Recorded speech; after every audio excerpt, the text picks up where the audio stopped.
Ministro do Interior se halo uluk promoção de visa para membro PNT Licira, molok halo recrutamento FON.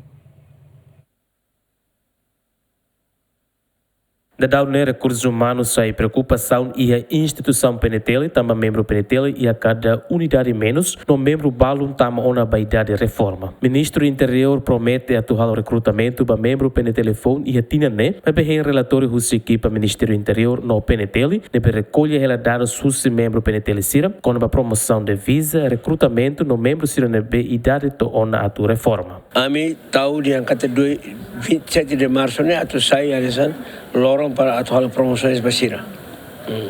Leva promoções também agora a equipa ne PNTL equipa se luboti serviço uma casa lá ita serviço uma casa se lá atu ter municípios se bafil vai município consulta o siro to arehuto para depois mai apresentar no comando apresenta bahau se lor liuba ya conselho ministro aprova pronto tal promoções ne primeiro. Depois, segundo, maka, ita tama te para recrutamento lá. Processo de recrutamento que tu mas foi ita tama na reforma de que buat tol que lá tem lá em 2025 tem lá outro. 25 tem lá outro. Nebe, ita espera que ida recrutamento, ida promoção de resolver em 2027 né, ida recrutamento né lá se tama agora tama no conselho ministro quando aprova no cinema quer dizer que o processo lá tem.